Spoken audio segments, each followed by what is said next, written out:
So, I got something super chilling for you today. It's one of those cases that'll keep you up at night. I'm Sean Dupree, and welcome to the Real Crime Diary, Daily Dose of Crime. Today, we're diving into a mystery that shocked a quiet community. Imagine this: a peaceful beach town where everyone knows each other. Then suddenly, bodies start turning up. No warnings, no explanations, just a growing sense of fear. We're about to unravel the twisted tale of the Gilgo Beach murders, a case that's as baffling as it is disturbing. Alright, let's dive into the heart of this chilling case. The Gilgo Four, that's what they call the first 4 victims found near Gilgo Beach back in December 2010. These women, they all had something in common. They were working as escorts, advertising their services online. First up, we've got Melissa Barthelemy. She was just 24, living in the Bronx, when she vanished on July 12, 2009. Get this right, before she disappeared, she deposited $900 into her bank account and tried to call her boyfriend. But here's where it gets really creepy.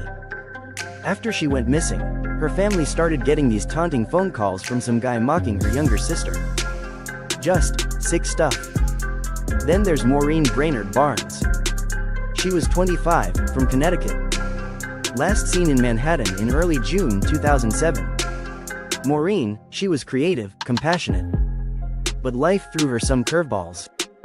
Lost her job, facing eviction. That's what pushed her into escort work. Next is Megan Waterman. Only 22, a young mom from Maine. She was last spotted at a Holiday Inn in Hauppauge, New York, June 2010. Her mom described her as loving, vibrant. She'd had a tough upbringing but was reconnecting with her family. Finally, we've got Amber Lynn Costello. 27 years old, living on Long Island. Amber went missing in September 2010. Friends said she was kind, spirited, but struggling with addiction. Still, she stayed close to her family. All 4 of these women, their remains were found along Ocean Parkway. 4 lives, 4 stories, all cut tragically short.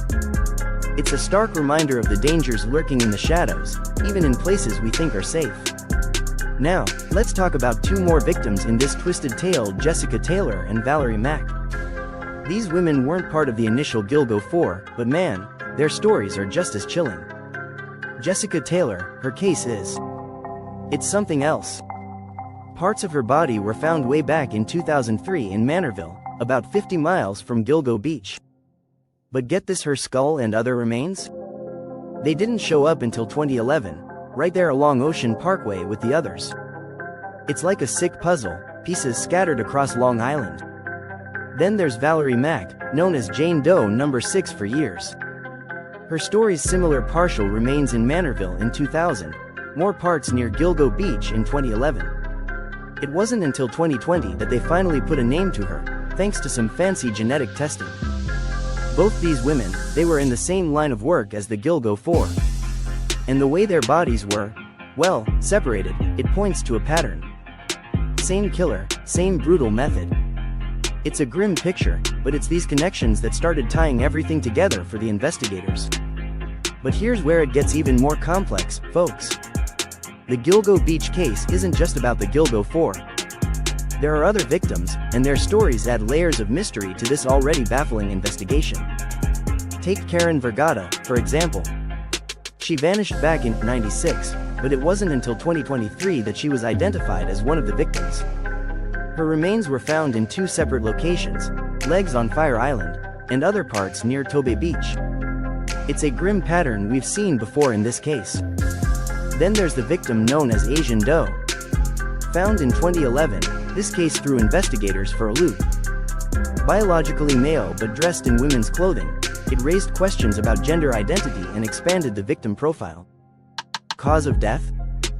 Blunt force trauma. These additional victims, they don't just add to the body count.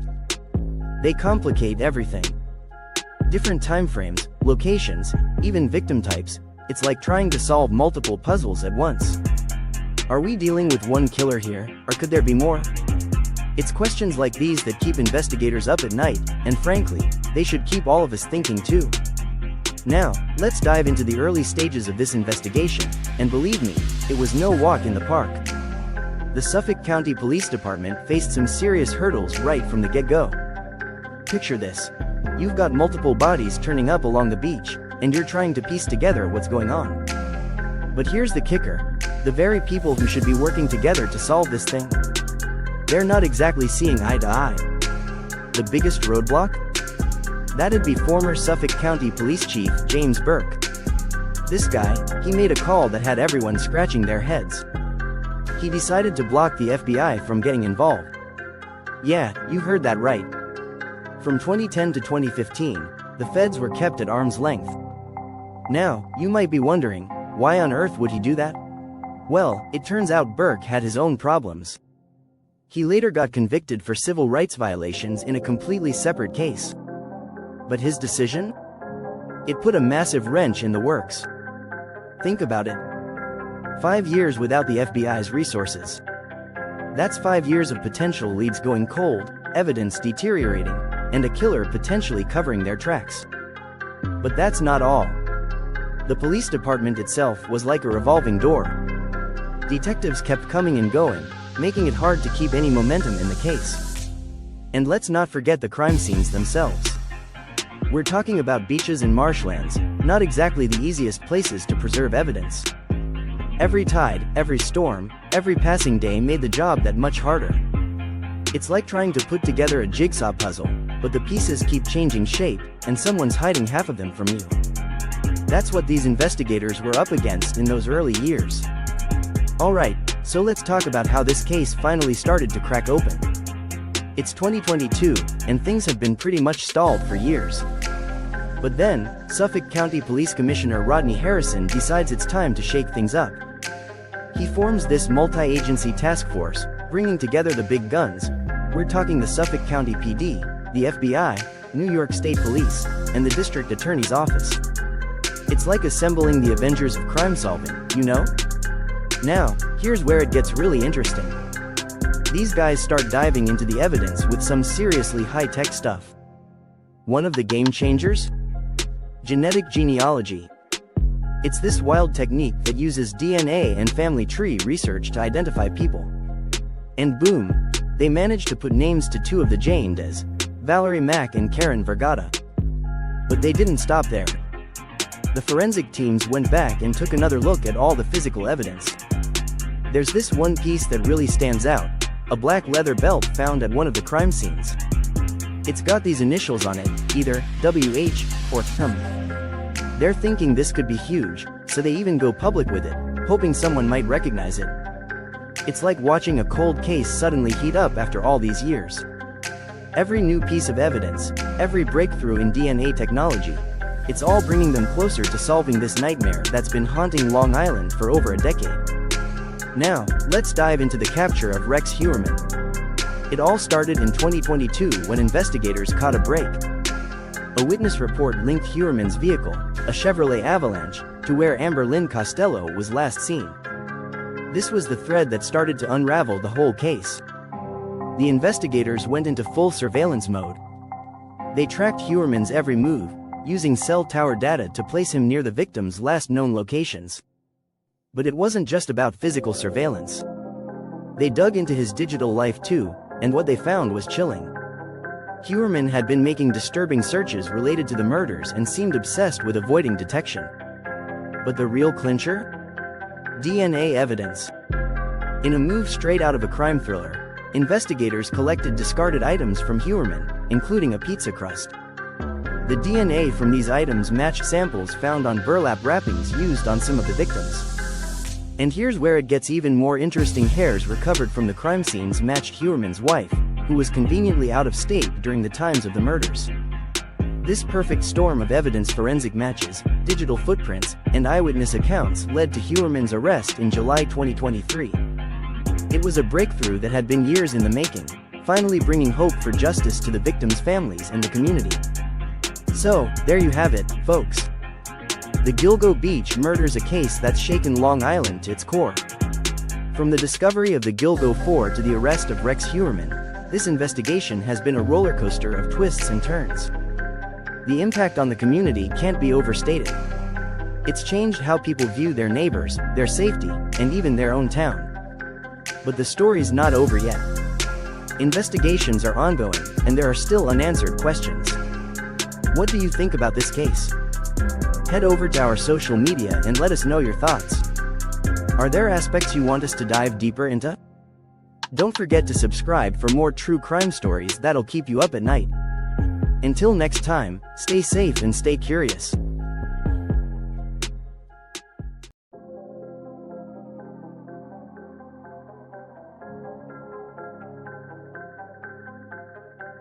Hey listeners, welcome back to The Real Crime Diary. I'm your host, Sean Dupree. If you tuned in last time, we had a deep dive into the disturbing history of power abuse across different eras, looking at the connection between dominance, control, and how it plays out even today. We touched on scandals from the past and compared them with some modern-day examples, showing how these patterns of abuse, unfortunately, persist. One of the most insightful tools we've explored to understand this is my book, Power, Pleasure, and Pain, a study of abuse through time. It's not just a historical account, but an interdisciplinary approach to understanding why this keeps happening. We draw from history, philosophy, and modern case studies to explain how figures like Dominique Pellico, Harvey Weinstein, and others have exploited their positions of power for their own gain, often protected by the very systems meant to stop them. Recap of last interaction. In our last live stream, we discussed how libertinism, philosophically introduced by figures like Marquis de Sade, has shaped the way power and pleasure have been entangled throughout history. This concept ties directly into how figures like Weinstein operated, as we saw parallels between de Sade's fictional characters and the way powerful men manipulated their victims in real life. You guys had some amazing comments, asking how societal structures have allowed these behaviors to go unchecked for so long. It's a crucial question, and one that the book addresses deeply. Why this book is valuable. Now, what's powerful about Power, Pleasure, and Pain is its ability to break down these historical patterns and link them to the present. You're not just reading about ancient Rome or Enlightenment philosophy, you're seeing how these ideologies are alive today. The book uncovers how sexual violence and control have been systematically woven into the fabric of societies from ancient times right up to the modern era. It's about understanding not just the individual predators, but the systems that protect them, whether it's in royal courts, religious institutions, or today's corporate and entertainment worlds. Through these historical lenses, we also explore movements like #MeToo that are beginning to dismantle these structures. The fight for justice is far from over, but as the book demonstrates, we are in the midst of a cultural shift where legal reforms are finally addressing these long-standing issues. It's more than a history lesson. It's a guide to understanding and supporting change today. What's next? If you want to dive deeper, I suggest picking up Power, Pleasure, and Pain, a study of abuse through time. It's available now, and trust me, it will change the way you think about power, pleasure, and control. We've even got some exclusive content coming up on the channel where we'll be exploring the book's case studies in even more detail, so stay tuned for that. And if you haven't yet, make sure you subscribe to The Real Crime Diary so you don't miss any updates. Let's keep this conversation going, because understanding the past is key to changing the future.